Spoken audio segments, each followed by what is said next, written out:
but this makes me nauseous. PayPal founder and early Facebook investor Peter Thiel has given $1.25 million. You tell me there's not a problem. People like this have too much money to waste. This guy needs a tax cut. That's what this guy needs. $1.25 million to an initiative to create a floating libertarian countries in international waters. And we need to give these companies, these companies and these millionaires and billionaires, we need to give them more money so they create jobs. Somebody's got to build those barges. He's a billionaire. That's right. It is a backer. He's of the Seasteading Institute, which seeks to build sovereign nations on oil rig-like platforms to occupy waters beyond the reach of law of the sea treaties. With all due respect to Jimmy Reefer Cake, the amount of pot that these libertarians must just consume, and I'm pro-pot, incidentally. But I don't I don't get high and then spend $1.25 million on ideas that literally are. It's not even that these guys are getting high; it's they're getting high for the first time when they have $1 billion, and they're just like, "What can I do with this, man? I don't know." The idea is for these countries to start from scratch, free from the laws, regulations, moral codes of any existing place. The experiment would be a kind of floating petri dish for implementing policies that libertarians, stymied by indifference at the voting booths, have been unable to advance. No welfare, looser building codes, no minimum wage, and few restrictions on weapons. Yeah, you really want looser building codes? No. See, listen.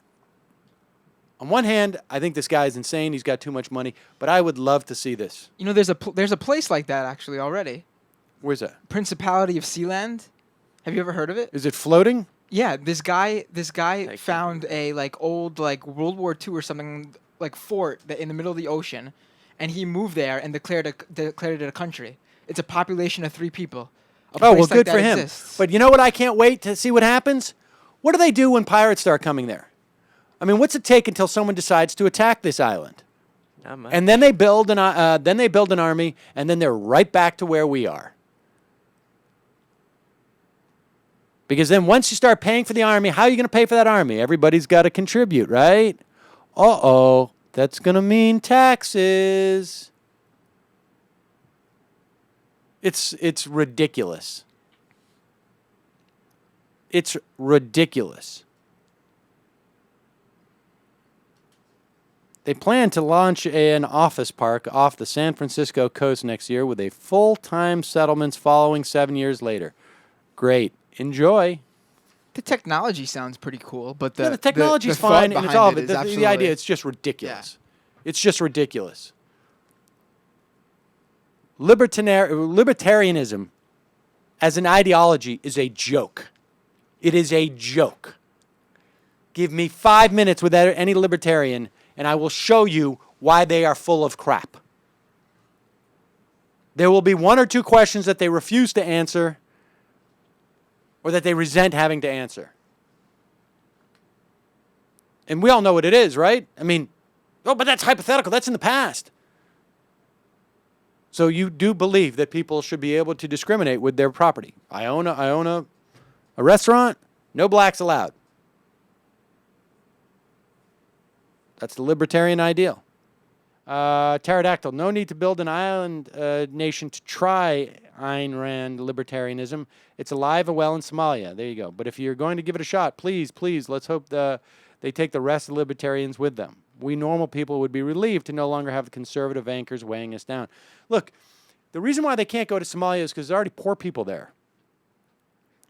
Libertarianism very well may work in just a small country club with rich people. You know, but notice where they earn their money. It's not inside the country club. No.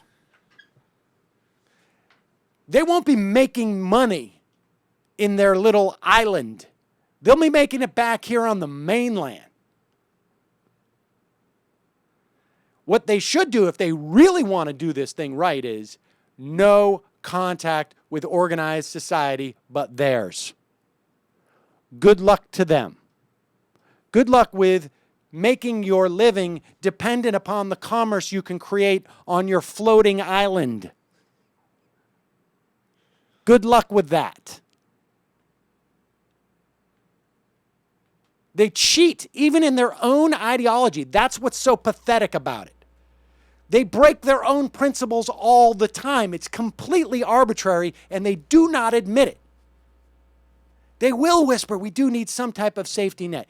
You see, it's completely arbitrary for them, but they will not admit it. So they ride on their principles until it's time for them to sort of whisper about the little shortcuts they're taking.